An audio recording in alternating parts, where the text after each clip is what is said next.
الحمد لله وكفى والسلام على عباده الذين اصطفى أما بعد فأعوذ بالله من الشيطان الرجيم بسم الله الرحمن الرحيم فضرهم ركعا سجدا يبتغون فضلا من الله ورضوانا سيماهم في وجوههم من أثر السجود صدق الله العلي العظيم. وقال النبي صلى الله عليه وسلم لو كان بعدي نبي لكان عمر أو كما قال النبي صلى الله عليه وسلم.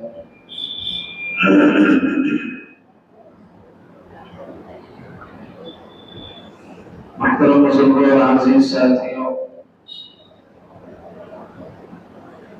حضرت عمر فاروق رضی اللہ عنہ کے فضائل اور مناقب کا تذکرہ چل رہا ہے۔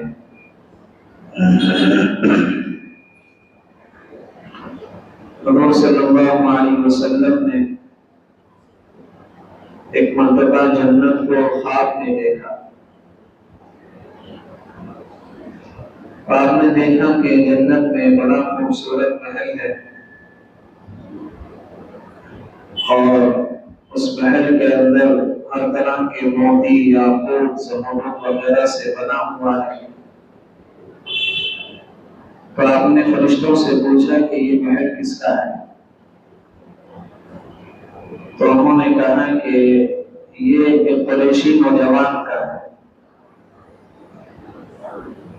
اللہ کے نبی علیہ السلام نے سوچا کہ شاید میرا ہے، اس لیے کہ آپ جو قریشی ہیں۔ آپ اندر جانے لگے تو فرشتوں نے کہا کہ نہیں، آپ کا نہیں ہے، عمر بن خطاب کا ہے، حضرت عمر فاروق کا ہے۔ تو آپ یہ اپنا خواب جب بیان کر رہے تھے تو صحابہ سامنے بیٹھے ہوئے تھے، عمر بن خطاب بھی سامنے بیٹھے تھے۔ آپ نے فرمایا کہ میرا دل چاہا کہ اس محل کے اندر داخل ہو جاؤں، لیکن پھر عمر کی غیرت اور عمر کا غصہ یاد آ گیا۔ عمر کی غیرت کی وجہ سے میں اس محل کے اندر داخل نہیں ہو پایا۔ حضرت عمر فاروق رونے لگے اور روتے روتے فرمایا کہ اللہ کے نبی، میں آپ پر غیرت تھوڑی کروں گا، اگر آپ میرے محل میں داخل ہوتے تو میرے لیے یہ شرف کی بات ہوتی۔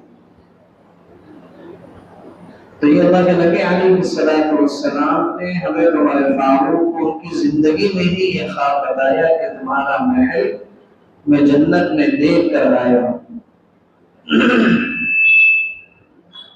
حضرت عمر فاروق کے فضائل اتنی کثرت کے ساتھ ہیں اور واقعات اتنی تعداد میں ہیں کہ اس کو سنانے کے لیے بہت لمبا وقت چاہیے، اس لیے کہ حضرت عمر صرف ایک شخصیت کا نام نہیں ہے بلکہ ایک امت کا نام ہے۔ آپ کا اسلام کا زمانہ اور پھر اسلام کے بعد جو آپ کی 10.5 سال کی حکومت کا جو سنہری دور ہے اور اس کے جو واقعات ہیں وہ اتنی کثرت کے ساتھ ہیں، آپ کے عدل و انصاف کے، آپ کی رعایا کے ساتھ انصاف کے برتاؤ کے، کہ تاریخ کی کتابیں اس سے بھری پڑی ہے۔ آپ کا دور کتنا شاندار اور سنہری تھا، اس کا اندازہ بس ایک بات سے لگا لیں۔ اگر میں آپ سے یہ کہوں کہ مراد آباد سے ایک عورت سونے اور چاندی کے زیورات پہنے ہوئے، مال و دولت اپنے ساتھ لیے ہوئے سفر طے کرتی ہے ممبئی کا، جو یہاں سے 1550 کلومیٹر دور ہے، اور اس کا یہ سفر یہاں سے ممبئی کا 40 دن میں طے ہو رہا ہے، اور یہ عورت بحفاظت یہاں سے چل کر ممبئی پہنچ جائے 40 دن میں، اس حال میں کہ کوئی اس کی طرف نگاہ اٹھا کر نہ دیکھے، کوئی اس کی عزت پر ہاتھ نہ ڈالے، کوئی اس کے سونے اور چاندی پر ہاتھ نہ ڈالے، کوئی اس کے مال و دولت پر ہاتھ نہ ڈالے۔ اگر میں آپ سے یہ کہوں کہ ایسا ہو سکتا ہے تو یہ ممکن نہیں، آج کے اس دور میں یہ ممکن نہیں۔ عورتوں کی عزت تو کہاں محفوظ ہے، بچیوں کی عزت محفوظ نہیں ہے۔ 2 سال کی، 4 سال کی، 5 سال کی، ایسے ایسے واقعات سامنے آتے ہیں کہ پڑھنے کے بعد دل عجیب سا ہو جاتا ہے۔ عورتوں کی عزت تو بہت دور کی بات ہے، بچیوں کی عزت تک محفوظ نہیں ہے۔ اس دور میں بھی کوئی عورت یہ سفر نہیں کر سکتی، لیکن یہ سفر ہوا ہے آج سے 1450 سال پہلے کہ یمن سے ایک عورت چلتی ہے، اونٹ پر سوار ہوتی ہے، سونا چاندی اس کے پاس موجود ہے، مال و دولت اس کے پاس موجود ہے۔ 40 دن میں وہ سفر طے کر کے یمن سے مدینہ پہنچتی ہے، اس حال میں کہ راستے میں اس کی طرف کسی نے نگاہ اٹھا کر نہیں دیکھا، کسی نے اس کی عزت پر ہاتھ نہیں ڈالا، کسی نے اس کے سونے چاندی پر ہاتھ نہیں ڈالا، کسی نے اس کے مال و دولت پر ہاتھ نہیں ڈالا۔ اور یہ واقعہ ہوا ہے حضرت عمر فاروق رضی اللہ عنہ کے دور۔ یمن سے مدینہ 1550 کلومیٹر دور ہے۔ ایک عورت حضرت عمر فاروق کے زمانے میں یمن سے مدینہ 40 دن کے اندر پہنچی ہے، اور اس عورت کا یہ کہنا تھا کہ راستے میں میری طرف کسی نے نگاہ اٹھا کر بھی نہیں دیکھا، کسی نے میری عزت پر ہاتھ نہیں ڈالا، اور سونے چاندی کو لوٹنا تو بہت دور کی بات ہے۔ اب بتائیں یہ دور بہتر تھا یا بہت دور ہے؟ لوگ تانا دیتے ہیں نا کہ پتھروں کا دور تھا، تو یہ دور بہتر ہے یا پتھروں کا دور بہتر تھا کہ جس میں عدل و انصاف کا ایسا بول بالا تھا، عورتوں کی عزتیں اتنی محفوظ تھی کہ 1500 کلومیٹر کا سفر 40 دن میں عورت طے کر لے اور کوئی اس کی طرف نگاہ اٹھا کر نہ دیکھے۔ یہ دور تھا حضرت عمر فاروق رضی اللہ عنہ۔ اور انصاف ایسا تھا، فرمایا کرتے تھے کہ دریائے فرات کے کنارے اگر کوئی کتا پیاسا مر جائے گا تو کل قیامت کے دن عمر سے اس کے بارے میں سوال ہوگا۔ یا تو کتنے مر جائیں، کچھ بھی ہو جائے، کسی پر کوئی فرق نہیں پڑتا۔ اور حضرت عمر فاروق فرمایا کرتے تھے کہ اگر میری خلافت میں کوئی کتا بھی پیاسا مر گیا تو اس کے بارے میں بھی کل قیامت کے دن مجھ سے سوال ہوگا۔ یہ عدل و انصاف تھا۔ 10.5 سال جو حکومت کی ہے، ایسی عظیم الشان حکومت کی ہے کہ جس کی تاریخ کے اندر مثال نہیں ملتی۔ 10.5 سال میں آدھی دنیا پر اسلام کا پرچم لہرا رہا تھا، اور ایک انگریز یہ کہنے پر مجبور ہو گیا کہ عمر اگر 10 سال اور زندہ رہتے تو پوری دنیا میں اسلام کا پرچم لہرا رہا۔ یہ حکومت تھی عمر فاروق رضی اللہ عنہ۔ اب واقعات اتنی کثرت کے ساتھ ہے کہ میں کہاں سے شروع کروں اور کون سا آپ کا واقعہ بیان کروں۔ صرف 2 واقعہ آپ کو سناتا ہوں آپ کے عدل و انصاف کے۔ حضرت عمر فاروق رضی اللہ عنہ بازار سے گزر رہے، آنکھیں بند کر کے نہیں گزرا کرتے تھے، آنکھیں کھول کے گزرا کرتے تھے۔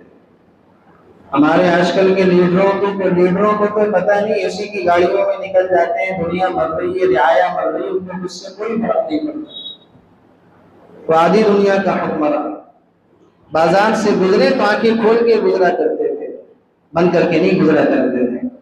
دیکھا کہ بازار میں ایک بوڑھا آدمی بھیک مانگ رہا،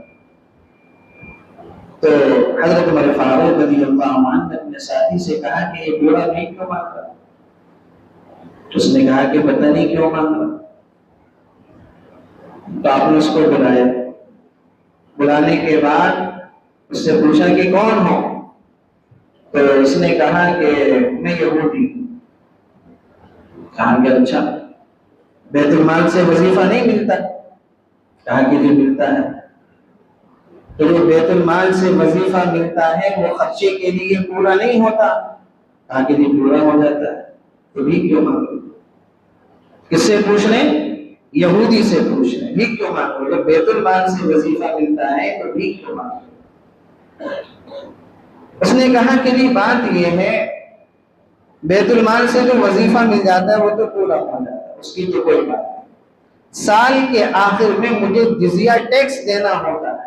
اسلامی حکومت میں یہ نظام تھا کہ جو بھی غیر مسلم اسلامی حکومت کے تحت رہے گا تو اس کی جان مال عزت کی حفاظت میں اس کو مختصر سا ٹیکس دینا ہوتا ہے۔ کہا کہ جی سال کا آخر ہو رہا ہے، ٹیکس دینا ہے، جزیہ کی تاریخ آ گئی ہے، اس کے لیے کچھ پیسے اکٹھے کر رہا ہوں، 2-4 لوگوں سے مانوں گا، رقم پوری ہو جائے گی، باقی خرچہ پانی اچھا چل رہا ہے۔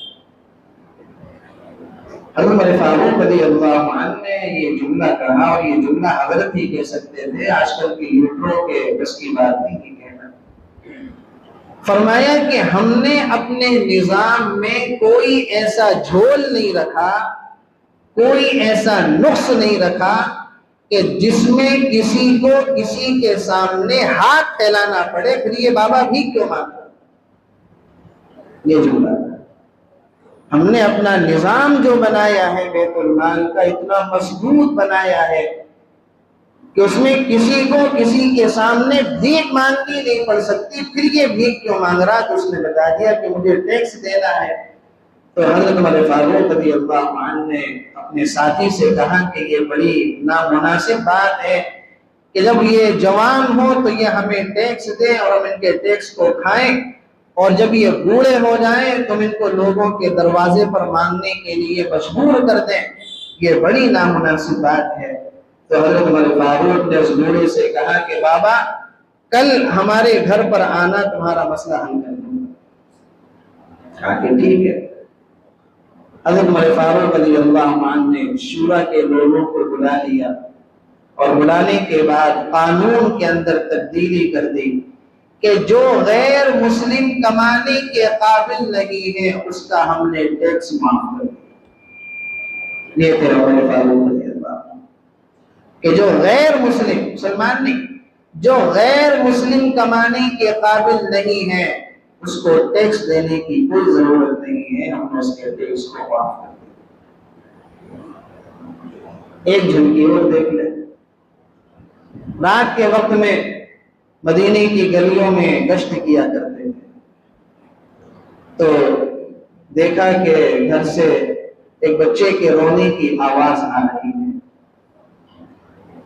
تو آپ گزر کے چلے گئے، رو رہا ہوگا، بچے تو روتی ہیں۔ دوسری مرتبہ اس گھر کے سامنے سے گزرے تو بچہ کیوں رو رہا، تو حضرت تھوڑا سا سہم گئے کہ بچہ کیوں رو رہا ہے، سوچا کہ روتے ہی بچے تو کسی نہ کسی وجہ سے پھر آگے بڑھ گئے۔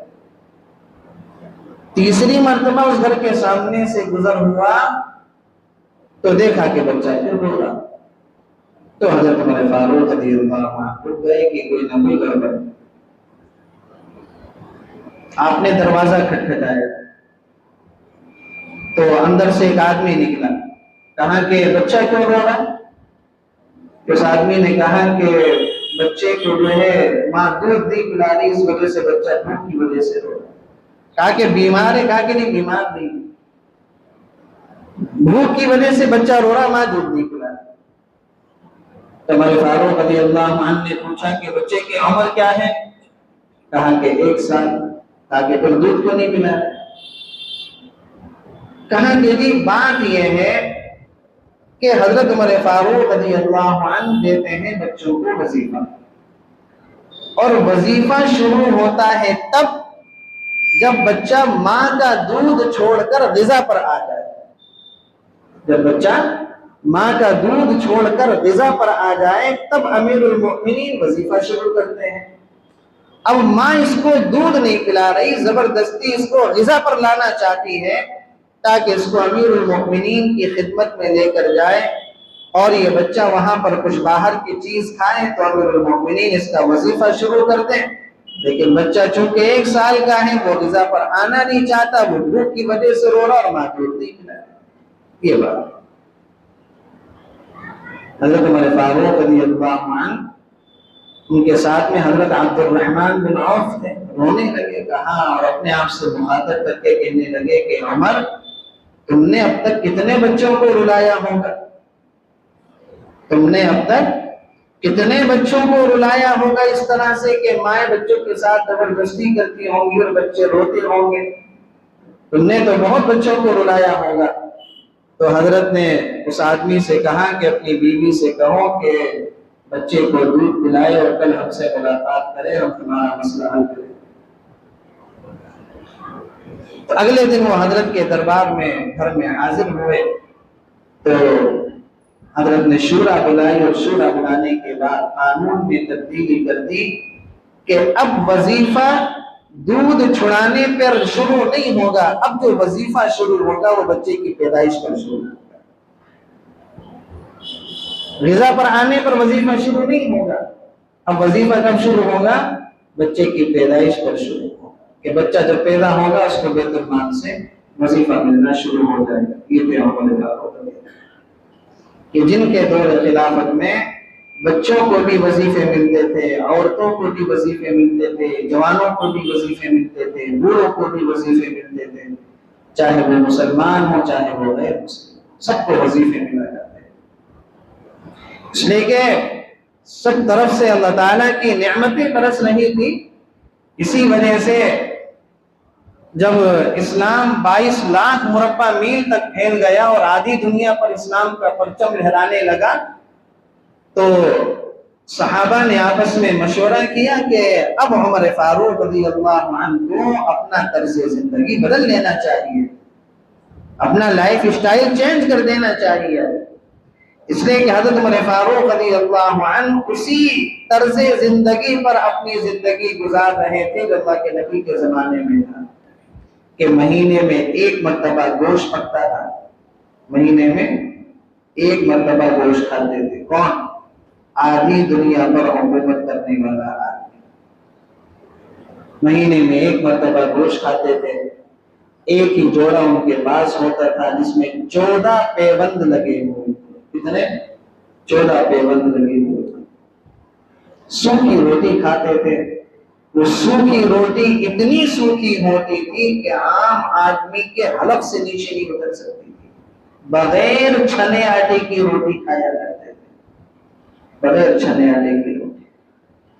تو صحابہ نے کہا کہ اب ملک فتح ہو رہے ہیں، دولتیں آ رہی ہیں، سونے چاندی کے خزانے آ رہے ہیں، قیصر بھی فتح ہو گیا، کسریٰ بھی فتح ہو گیا، تو اب حضرت کو اپنا لائف اسٹائل تھوڑا چینج کر دینا چاہیے، لیکن بات کون کرے؟ حضرت عمر فاروق سے یہ بات کہیں کون؟ مسئلہ تو یہ تھا سب سے بڑا۔ تو حضرت علی نے کہا کہ کتنی بھی کوشش کر لو ہونے والا کچھ نہیں، کتنا بھی کچھ کر کے دیکھ لو۔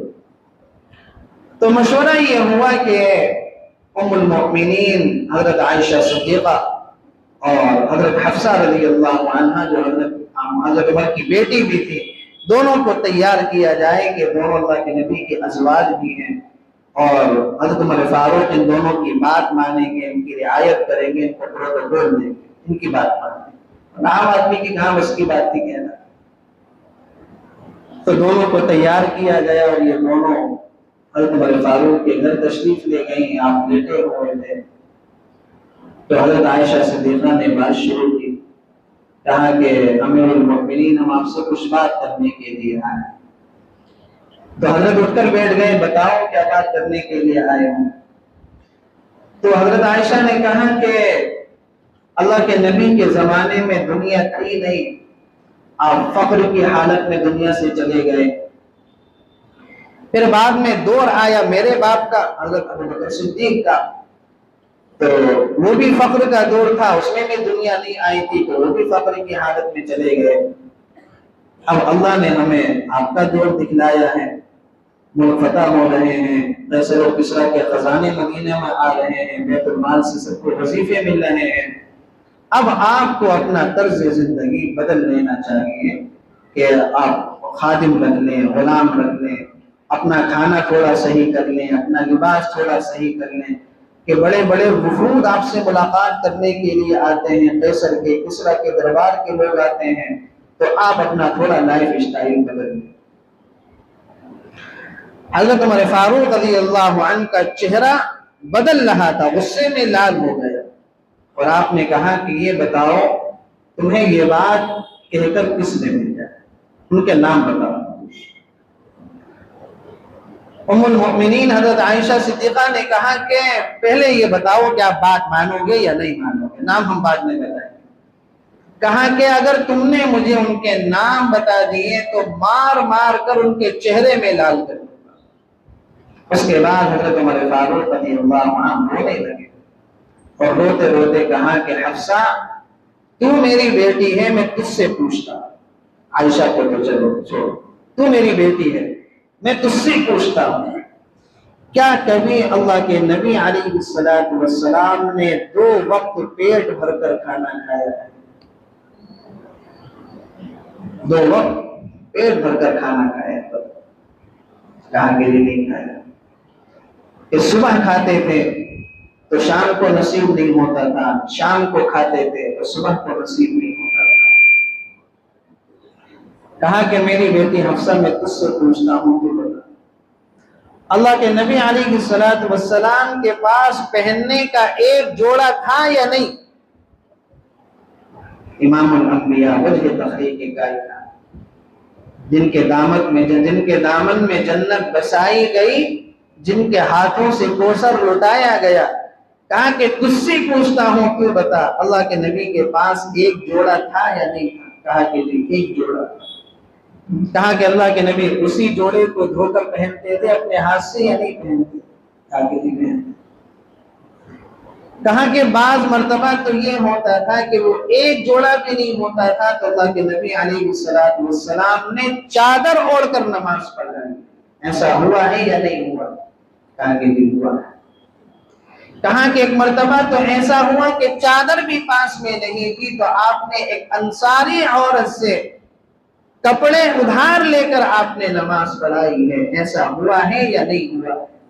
کہا کہ نہیں ہوا۔ کہا کہ میری بیٹی حفصہ میں تجھ سے پوچھتا ہوں، اللہ کے نبی علیہ السلام کھانا ٹیبل پر رکھ کر کھاتے تھے یا زمین پر کھاتے تھے؟ کہا کہ یہ زمین پر غلاموں کی طرح کھاتے۔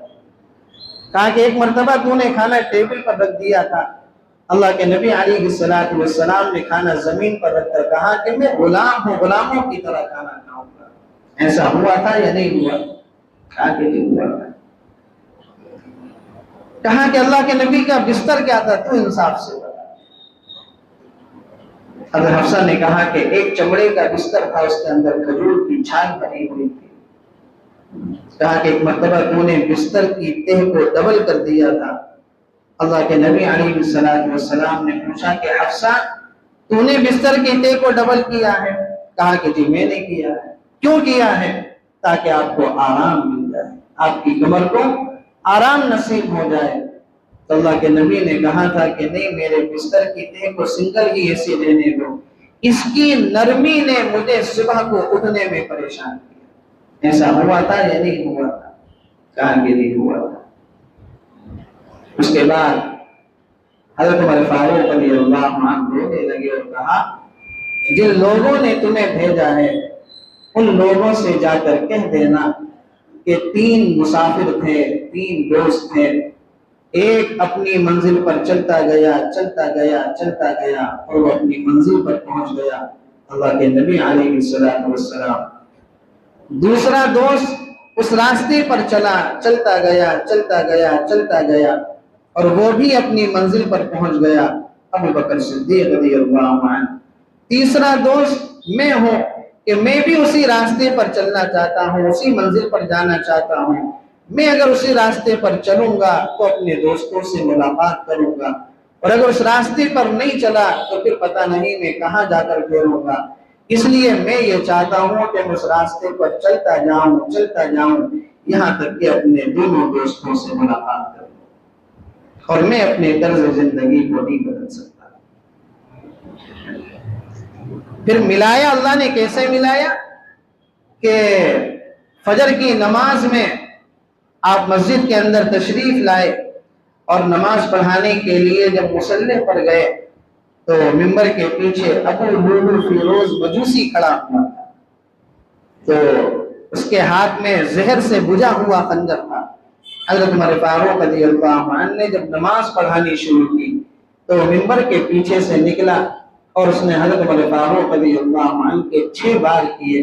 اس میں سے ایک بار آپ کی ناف کے نیچے آپ کے پیٹ میں لگا جس سے آپ کی آنتیں کٹ گئی اور آپ نے اسی زخمی حالت میں حضرت عبد الرحمن بن عوف جو آپ کے پیچھے کھڑے تھے آپ نے ان کو مصلی پر کھڑا کیا, انہوں نے نماز پڑھائی. حضرت عبد الرحمن بن عوف نے مختصر نماز پڑھائی اس حال میں کہ سامنے عمر فاروق خون سے تڑپ رہے ہیں, اس حال میں انہوں نے نماز پڑھائی.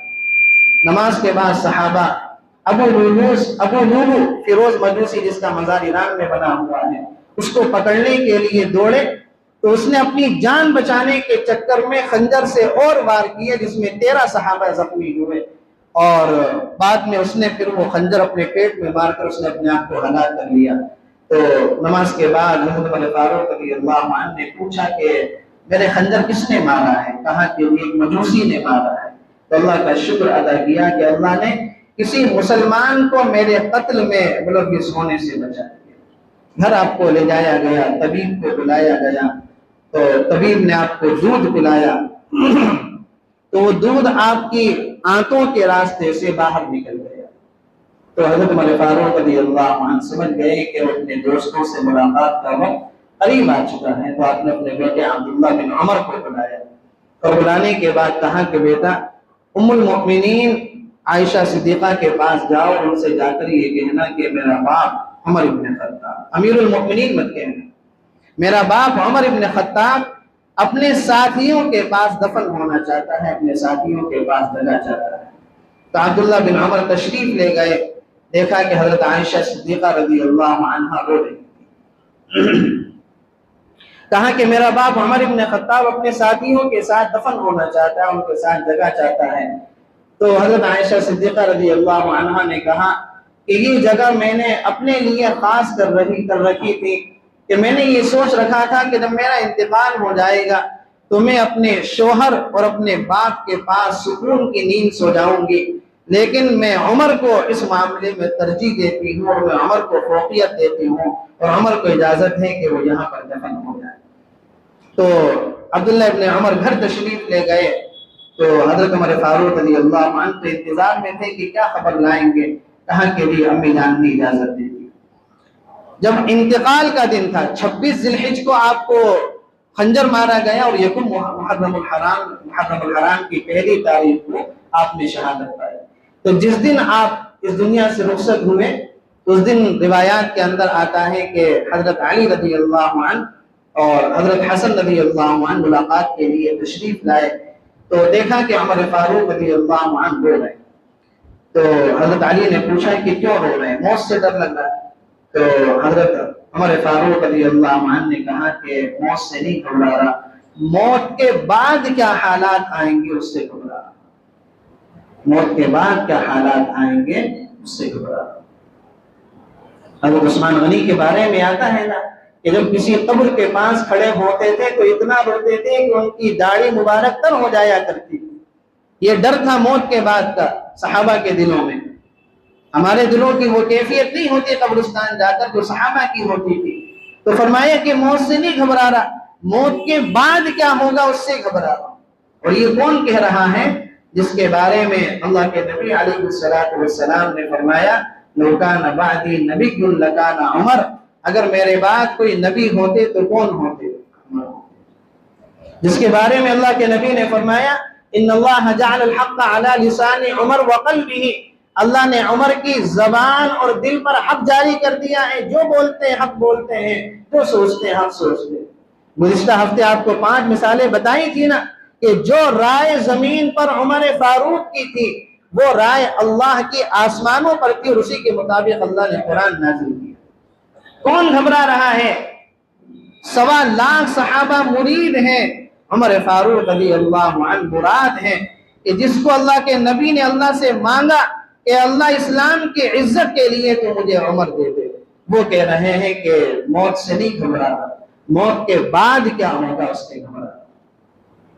تو روایات کے اندر آتا ہے حضرت عمر فاروق رضی اللہ عنہ کا جو سر تھا وہ آپ کے بیٹے عبداللہ ابن عمر کی گود میں رکھا ہوا تھا. تو آپ نے اپنے بیٹے عبداللہ بن عمر سے کہا کہ میرے سر کو جو ہے وہ زمین پر رکھ دو۔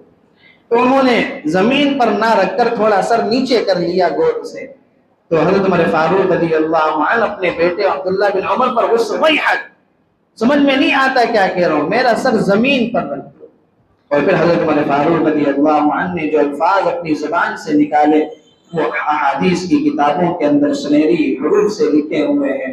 اللہ کے نبی علیہ السلام کے چہیتے صحابی عمر فاروق رضی اللہ عنہ کا سر زمین پر رکھا گیا اور آپ اپنے چہرے کو زمین کی مٹی سے ملنے لگے، رگڑنے لگے، اور رگڑتے رگڑتے کہہ رہے تھے وَيْلٌ لَكَ يَا عُمَرْ إِن لَّمْ يَغْفِرْ لَكَ رَبُّكَ وَيْلٌ لَكَ عُمَرْ إِن لَّمْ يَغْفِرْ لَكَ رَبُّكَ وَيْلٌ لَكَ عُمَرْ إِن لَّمْ يَغْفِرْ لَكَ رَبُّكَ، عمر تو برباد ہو جائے، عمر تو ہلاک ہو جائے اگر اللہ تعالیٰ نے آج تجھے معاف نہیں کیا، عمر تو ہلاک ہو جائے اگر آج تجھے اللہ تعالیٰ نے معاف نہیں کیا۔ یہ الفاظ کہتے کہتے عمر فاروق رضی اللہ عنہ دنیا سے رخصت ہو گئے۔ یقین محرم الحرام۔ نماز جنازہ حضرت صہیب رومی رضی اللہ عنہ نے پڑھائی، اور حضرت صہیب رومی رضی اللہ عنہ نے اسلام کے لیے جو قربانیاں جھیلی ہیں، قربانیاں دی ہیں، وہ بھی تاریخ کی کتابوں میں لکھی ہوئی ہیں۔ بڑے زبردست صحابی تھے، بڑے درجے والے صحابی تھے۔ تو وصیت کے مطابق حضرت صہیب رومی رضی اللہ عنہ نے نماز جنازہ پڑھائی۔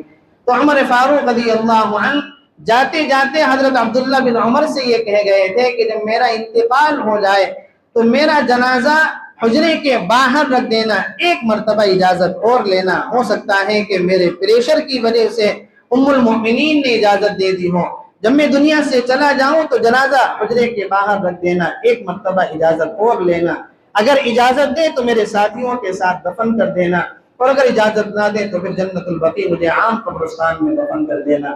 چنانچہ جنازے سے فارغ ہونے کے بعد آپ کے جنازے کو حجرے کے باہر رکھا گیا۔ دوبارہ سے حضرت عبداللہ ابن عمر رضی اللہ عنہ حضرت عائشہ صدیقہ کے پاس گئے اور کہا کہ میرا باپ عمر ابن خطاب حجرے کے باہر موجود ہے، آپ سے اندر آنے کی اجازت چاہتا ہے۔ حضرت عائشہ صدیقہ رضی اللہ عنہ رو رہی تھی۔ جس دن عمر مسلمان ہوئے تھے اس دن سب خوشیاں منا رہے تھے، حتیٰ کہ آسمان کے فرشتے خوشیاں منا رہے تھے۔ میں نے سنائی تھی روایت پچھلے ہفتے کہ عبداللہ ابن مسعود رضی اللہ عنہ نے فرمایا کہ اللہ کے نبی علیہ السلام نے ہم سے کہا کہ جبرائیل میرے پاس آئے، کہا کہ آج عمر کے اسلام لانے کی خوشی میں فرشتے آسمان میں خوشیاں منا رہے ہیں۔ جس دن عمر مسلمان ہوئے تھے اس دن در و دیوار عمر کے اسلام کی خوشیاں منا رہے تھے، اور جس دن عمر اس دنیا سے رخصت ہوئے ہیں اس دن مدینے کے در و دیوار رو رہے تھے، بچہ بچہ رو رہا تھا، بوڑھا بوڑھا رو رہا تھا۔ کہا کہ میرا باپ عمر ابن خطاب حجرے کے باہر موجود ہے، آپ سے اندر آنے کی اجازت چاہتا ہے۔ تو حضرت عائشہ صدیقہ رضی اللہ عنہا کمرے سے باہر نکل گئی، کہا کہ بالکل اجازت ہے، میں عمر فاروق کو اپنے اوپر ترجیح دیتی ہوں۔ تو قبر کے اندر حضرت سعد بن ابی وقاص، حضرت علی، حضرت عبداللہ ابن عباس، ان بڑے بڑے صحابہ نے سیدنا عمر فاروق کو قبر میں اتارا۔ بخاری کے الفاظ ہیں کہ حضرت عبداللہ ابن عباس رضی اللہ عنہ کہتے ہیں کہ جب ہم حضرت عمر ابن خطاب کو قبر میں اتار رہے تھے تو میرے کاندھے پر کسی نے ہاتھ رکھا، تو جب میں نے دیکھا تو وہ حضرت علی رضی اللہ عنہ تھے، اور حضرت علی رضی اللہ عنہ امام المتقین تھے، اور کہہ رہے تھے کہ میں پہلے سے جانتا تھا کہ عمر یہاں تیرے علاوہ کوئی اور نہیں آ سکتا تھا، مجھے پتا تھا یہ جگہ تیرے لیے ہے، تیرے علاوہ یہاں کوئی اور نہیں آ سکتا تھا، اس لیے کہ میں نے اللہ کے نبی کی زبان سے ایک مرتبہ نہیں سینکڑوں مرتبہ سنا ہے، دخلت انا ابو بکر و عمر، خرجت انا ابو بکر و عمر، جلست انا ابو بکر و عمر، میں داخل ہوا ابو بکر اور عمر داخل ہوئے، ہم باہر نکلے ابو بکر اور عمر باہر نکلے، میں بیٹھا ابو بکر اور عمر بیٹھے۔ اللہ کے نبی نے جب بھی بیان کیا دونوں کو ساتھ ساتھ بیان کیا، مجھے پتا تھا یہاں تیرے علاوہ کوئی اور نہیں آئے گا۔ اس طرح سے یکم محرم الحرام کو حضرت عمر فاروق رضی اللہ عنہ کو اللہ کے نبی علیہ السلام کے برابر میں دفن کر دیا گیا۔ یہ تھے وہ صحابہ جنہوں نے دنیا میں رہ کر رضی اللہ عنہم ورضوا عنہ کا ٹائٹل جیتا تھا۔ ہم بھی اگر ان صحابہ کے نقش قدم پر چلیں گے، ان کے طریقوں کو اپنائیں گے تو اللہ تعالی ہمیں کامیابی سے نوازے گا۔ اور اگر ہم ان کے راستوں سے الگ ہو کر اپنی زندگی گزاریں گے تو یاد رکھیں نقصان ہی نقصان ہے، خسارہ ہی خسارہ ہے۔ اللہ تعالیٰ سے دعا ہے کہنے سننے سے زیادہ عمل کرنے کی توفیق نصیب فرمائے، اور اللہ تعالیٰ حضرت عمر فاروق رضی اللہ عنہ کو پوری امت کی طرف سے جزائے خیر عطا فرمائے، اور ہمیں بھی ان کے نقش قدم کے مطابق اپنی زندگی